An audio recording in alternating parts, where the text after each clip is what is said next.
ప్రభువును రక్షకుడైన యేసుక్రీస్తు పరిశుద్ధ నామమున ప్రియమైన సంగమ పిదాని బిడ్డల మరొక కాల సమయం దేవుని వాక్యం ధ్యానించినాముగా ప్రార్థన చేసుకున్నాం. ప్రార్థన కృపగల తండ్రి దయగలమయ సైన్య బంగారు పాదాలకు లెక్కైన వందనాలు స్థుతులు స్తోత్రం. గతించిన రాత్రి అంతా రేఖల చాటుని కాచి కాపాడి సంరక్షించిందేవా మరొక కాల సమయం సజీవ లెక్క నుంచి ప్రార్థించండిగా వాక్యమైన వాక్యం నాతో మాతో మాట్లాడి మీరే మహిమగంతా ప్రభావాలు పొందమని ఇస్తున్నాం నడుచున్నాం తండ్రి. ఆమెన్. దేవుని సంఘం అప్రజాని బిడ్డలారా నిర్గమకు ఏర్పాటు చేయని వాక్య భాగం అపోస్తులైన పౌలు తిమోతికి రాసిన మొదటి పత్రిక 5వ అధ్యాయము 6 నుండి 10 వర్షాలు ధ్యానం చేసుకున్నాం. అపోస్తులైన పౌలు తిమోతికి రాసిన మొదటి పత్రిక 5వ అధ్యాయము 6 నుండి 10 వచనంలో ఈ విధంగా రాయబడినవి. సుఖభోగముల యందు ప్రవర్తించున్నది బ్రతుకుచుండియు చచ్చినదై ఉండును.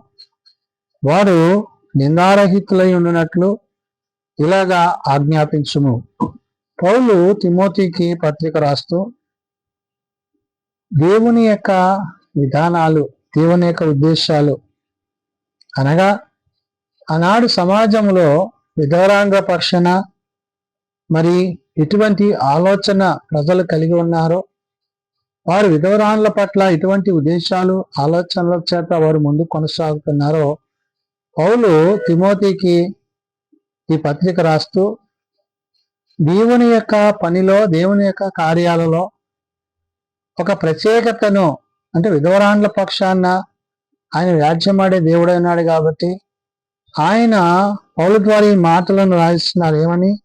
సుఖభోగము యందు ప్రవర్తించున్నది బ్రతుకుచుండియో చచ్చునిదై ఉండును అంటున్నాడు. సుఖభోగముల యందు, శరీర సంబంధమైన వాటి యందు మనస్కరిస్తూ ఆత్మానుసారంగా జీవించక లోకముతో పాపముతో మరి ఇతరమైన వాటి యందు మనస్సు కలిగి ఉండటం అది ఎంత మాత్రమును మేలుకరం కాదనే విషయాన్ని పౌలు తిమోతికి తెలియజేస్తూ నేడు సార్వత్రిక సంఘాలు అనగా క్రీస్తు యొక్క ప్రేమలో, క్రీస్తు యొక్క కృపలో కొనసాగింపబడుతూ కట్టబడుతున్న దేవుని కుటుంబాలుగా పిలువబడుతున్న సంఘాలను గురించి పౌలు అంటున్నాడు, సుఖభోగము యందు ప్రవర్తించున్నది బ్రతుకుచుండియు చచ్చినదై ఉండును అంటున్నాడు. కాబట్టి జీవమైతే ఉన్నది కానీ అది మరణముతో సమానము.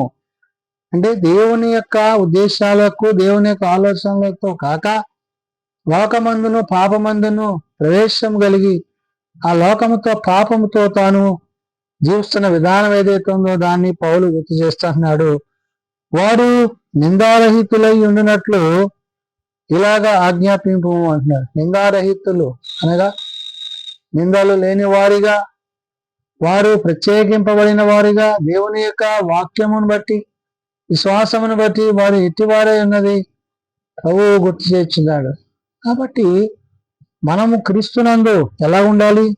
వారు నిందారహితులై ఉండినట్లు ఇలాగ ఆజ్ఞాపించుము.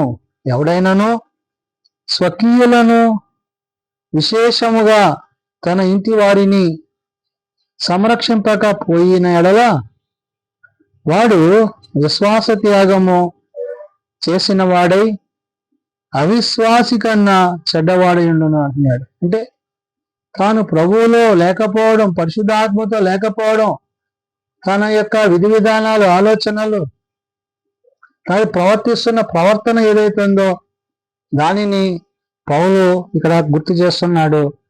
కాబట్టి ఎవడైనాను స్వకీయులను విశేషముగా తన ఇంటి వారిని అంటే తన సొంత వారి పట్ల తాను ప్రవర్తించే విధానాన్ని పౌలు ఆనాడు తిమోతికి చెప్తూ అంటున్నాడు, సంరక్షింపక పోయిన ఎడల వాడు విశ్వత్యాగము చేసిన వాడే అంటున్నాడు. అతడు సంరక్షించకపోవడం, వారి పట్ల తన ఉద్దేశాలు, వారి పట్ల తన ఆలోచనలు, మరి దేవుడు ఏ విధంగా అయితే తనను ప్రత్యేకింపజేశాడో వాటిని గురించి పౌలు భక్తుడు తిమోతితో ఈ మాటలను చెప్తూ, కాబట్టి సంరక్షింపకపోయిన యెడల వాడు విశ్వాస త్యాగము చేసిన వాడే అవిశ్వాసి కన్నా చెడ్డవాడై ఉండును అంటున్నాడు.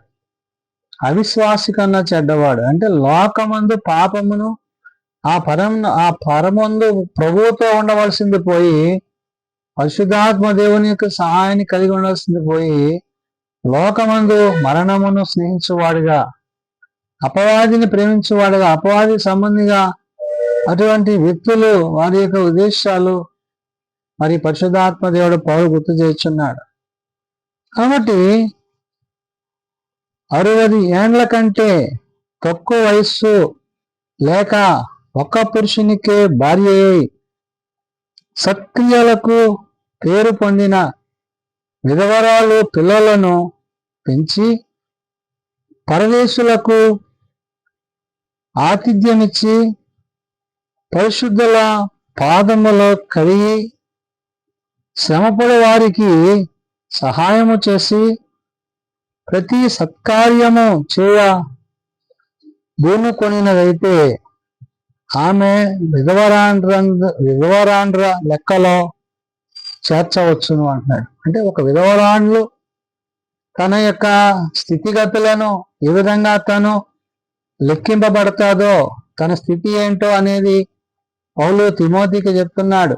అంటే వైవాహిక జీవితంలో తనకు కలిగిన యొక్క శ్రమ శోధన నుండి తాను విడిపింపబడుతున్న విధానాన్ని పరిశుద్ధాత్మ దేవుడు గుర్తు చేస్తున్నాడు. కాబట్టి ఇక్కడ తను అంటున్న మాట, సత్క్రియలు పేరు పొంది విధవరాలు పిల్లలను పెంచి అంటాడు. తాను తన యొద్దనున్న కుటుంబము వారందరూ కూడా దేవుని చేత, ప్రభువు చేత, పరిశుద్ధాత్మ చేత నడిపింపబడ్డవారు అవుతారు. కాబట్టి పరదేశులకు ఆతిథ్యమిచ్చి పరిశుద్ధుల పాదములు కడిగి అంటున్నారు. పరదేశులకు మరి దేవుని యొక్క సన్నిధిలో వాళ్ళకి ఎంతో ప్రాముఖ్యత, అంటే దేవుడు వారికి ఇస్తున్న యొక్క ప్రాముఖ్యత ఏదైతే ఉందో దానిని గురించి అంటాడు. పరదేశులకు ఆతిథ్యం ఇచ్చి పరిశుద్ధుల పాదములు కడిగి అంటాడు. అంటే ఈ ఆతిథ్యాన్ని వారు ఏ విధంగా చూస్తున్నారంటే, పరలోకమందు దేవుని యొక్క ఉన్నతమైన ప్రేమ, ఆ ప్రేమకు పౌలు ఇక్కడ తిమోతితో నేడు సార్వత్రిక సంఘముతో విధవరాళ్ళు కొరకై ఏర్పాటు అనే మాటను మాట్లాడుతున్నాడు. కాబట్టి శ్రమపడు వారికి సహాయము చేసి ప్రతి సత్కార్యము చేయ ఊనుకొనినదైతే ఆమెను విధవరాండ్ర లెక్కలో చేర్చవచ్చును అంటున్నాడు. ఈ విధంగా ప్రభువు యొక్క దృష్టికి, ప్రభువు యొక్క ఉద్దేశాలకు ఎవరైతే తమను తాము సమర్పించుకోగలుగుతారో, తమను తాము ప్రభు కొరకు ప్రత్యేకింపజేసుకోగలుగుతారో వారు క్రీస్తు యొక్క ప్రేమ చేత నిండిన వారై, దేవుని యొక్క ఉద్దేశాలు, ఆలోచనలు ఎరిగిన వారై, నేడు మరి వారి యొక్క ఎవరైతే విధవరాండ్లుగా పిలువబడుతున్నారో వారి పట్ల వారు దేవుడు ఏ విధంగా వారిని సంరక్షిస్తున్నాడో చూస్తున్నాం. అందుకనే ప్రతి సత్కారం చేయు పూనుకొనినదైతే ఆమె విధవరాండ్ర లెక్కలోకి వచ్చును.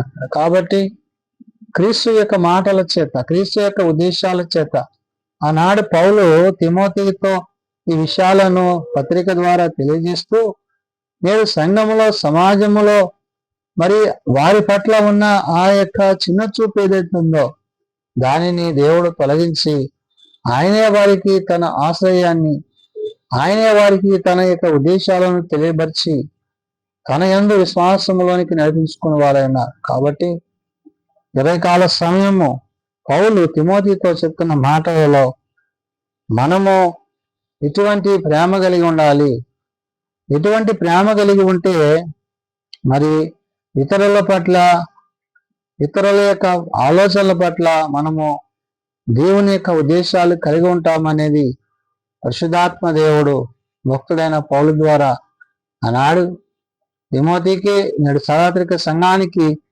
తెలియజేసిన మాటలు. ప్రార్థన చేసుకున్నాం.